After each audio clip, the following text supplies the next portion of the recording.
Hi, my name's Bill Slavin, author of the Mordecai Crow trilogy, and you are listening to True North Country Comics podcast.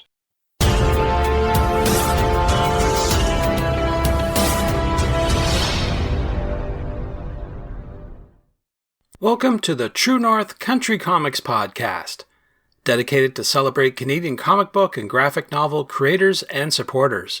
I'm John Swinimer. On this episode, I chat with Bill Slavin about his Mordecai Crow trilogy from Renegade Arts Entertainment.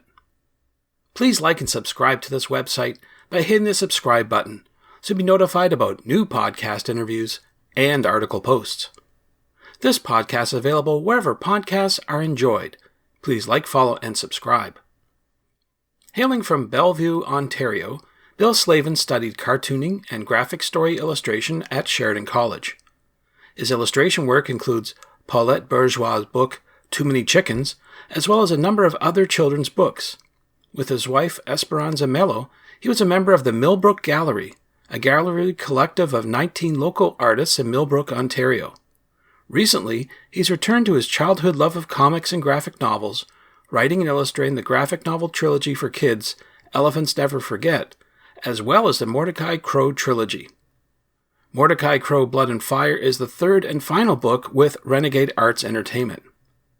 Mordecai Crow Blood and Fire is the thrilling conclusion to the multi-award-winning Mordecai Crow trilogy.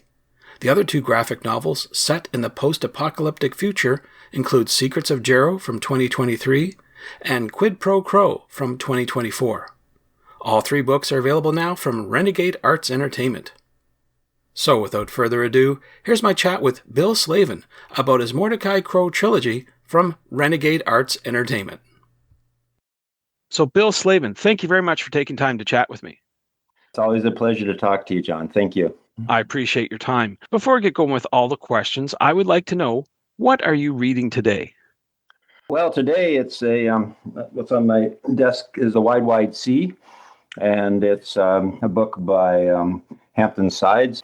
It's a historical novel about Cook's last voyage around the world, and a little bit out of my usual reading Ballywick, but a friend suggested it, and I'm really enjoying it very much. Fantastic account of that voyage.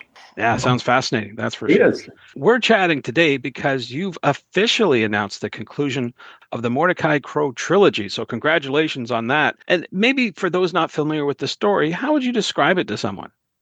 Sure, yeah. The entire story arc of the Mordecai Crow trilogy is really a story. It takes place in a sort of a post-apocalyptic dystopian world, but that's not really what it's all about. That's more just the landscape that he moves through, a landscape that's been defined by a massive loss of technology and also post-climate change. So that's kind of the venue that he functions in, but what it really is about his search for his lost roots. And he grew up as a member of the Luddite community, Luddite faction, which are sort of a anti-tech fundamentalists, not very nice people at all, but he rejected that, and in his travels, in the first book, actually discovers that he actually has deep Gnostic roots, and the Gnostics are another faction in this world that are kind of searching out the world's past, basically collecting old technology, very old technology, pre-cloud technology, and parsing that and trying to put together all the pieces that were lost after the technological collapse. So that's kind of what's happening. It's his search within that world and the adventures that he has. And that's told over a series of 3 books. So that's essentially the story. The 3 books, the first one is told in the voice of Mordecai Crow. Second one in the voice of the young archivist Pod, who he meets in the first book in Jero. And then the third book goes back in time, not to give away too much, but tells some of the backstory of Mordecai Crow through the voice of a third person whose name is Raven. Right. Yeah. Those review copies that you sent me, it really draws the reader in, no pun intended, in the story, and really become engrossed in the entire milieu of it as you go through trying to search through these adventures. So it's pretty cool. But I wanted to ask you, how do you feel now that the trilogy is complete? What are your thoughts? Oh, I feel really good about it, to tell you the truth, John. Often, when a book has come out, sometimes, your reaction is a little bit deflated or whatever after all the excitement of putting it together. But I'm, revisiting these books now a few months after Blood and Fire came out, which is the third in the trilogy. And I feel really, really positive about the story and the story arc. And I'm proud of what I managed to do within, 400 pages of that story. Yeah, that's a tremendous accomplishment, that's for sure. I've got to ask you then, if your publisher, Renegade Arts Entertainment, has any plans to publish a complete compendium of the trilogy in a single book. I think you've asked me that before, and I think what the answer is at this point is hopefully not a compendium at this point, but we're seriously looking at a box set and trying to make that happen. So stay tuned on that, but that'd be really exciting to have something that just contained all 3 volumes in one slipcover. I hope that comes through. Okay, well, fingers crossed. We'll stay tuned for good news in the future. Please do. Now, I'm remiss here. Maybe we should take a step back. I usually ask creators about how they create their stories, and I wanted to ask you specifically the process you went through for world building Mordecai Crow, because it is a very rich environment that you've created. How did you do it? Thank you. Yeah, like most things, it happens fairly organically. You just take, one piece sort of builds into another and the world comes into shape. I know when I first started this book, and interestingly enough, I really first started Mordecai Crow almost 20 years ago. Came back seriously into it about a decade ago. But when I first imagined it, I knew right away that I wanted to write a story, sort of a post-climate change story, because climate change, obviously, huge issue in our world. But I didn't want it to be about that. What I wanted to do was sort of create a world, imagine a world where people are surviving in the detritus of a world that they have lost. And my inspiration for that was just sort of thinking about the early Middle Ages, the time following the collapse of the Roman Empire, and how people moved about and functioned and existed within this world where these massive constructions, stone constructions and bridges and temples and all this stuff with no real idea of how they were built, at times, thinking they were possibly built by giants or whatever, So I like that idea of living in the detritus of a past civilization. And that inspired me. I'm always a fan of medieval history, have great interest in that and the architecture of medieval history. And so I wanted to bring a lot of that kind of medieval feel into this post-apocalyptic novel. So that was really the basis of my world building, just thinking about that, thinking about people existing and functioning and living in the remains of a world that no longer exists. Right. Now, I understand you recently gave a talk about your trilogy at your local library, and want to ask you, how did that go?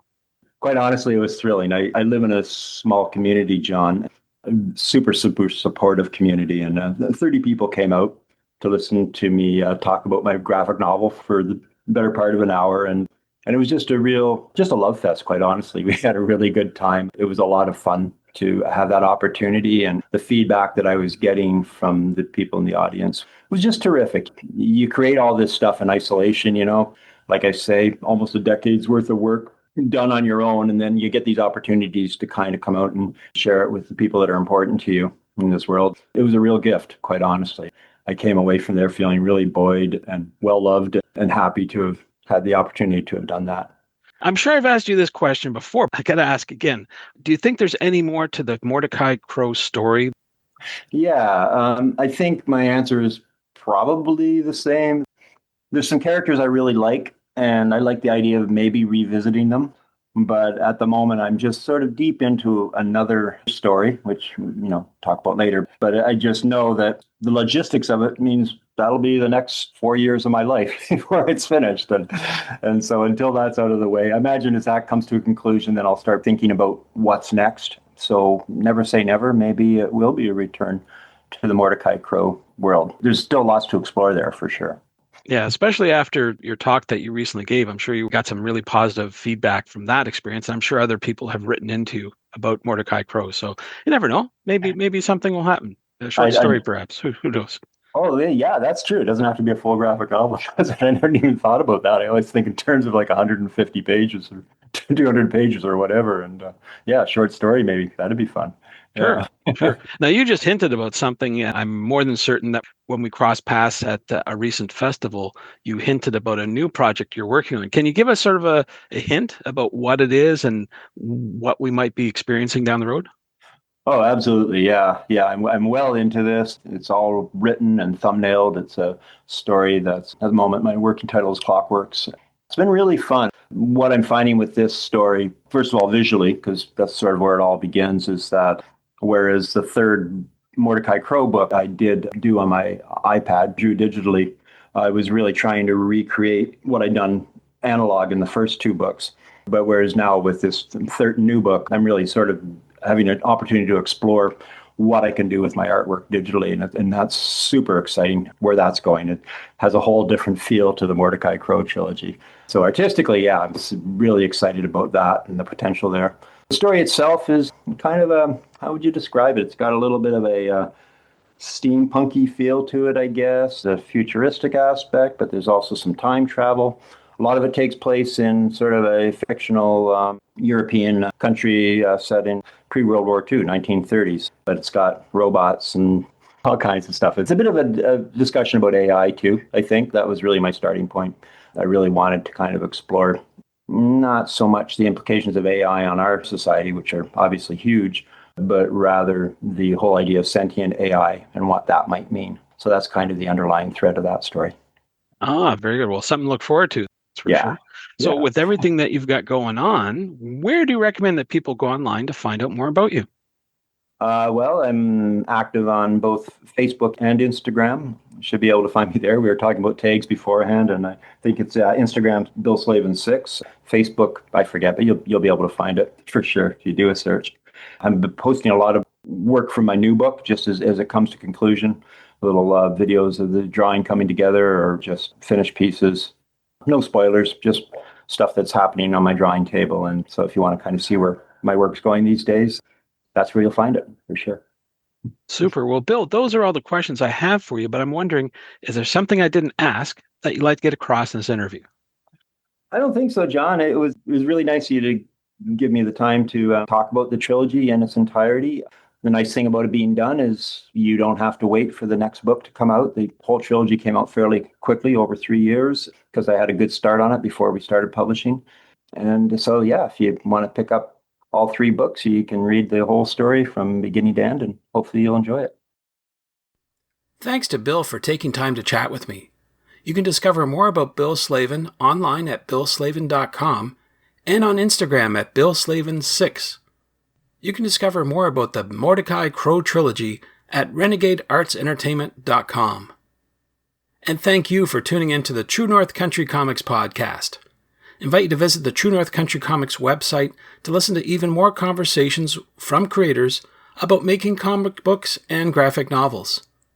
I also encourage you to subscribe via the website so you'll be notified about new podcast interviews and article posts. This podcast is available wherever podcasts are enjoyed.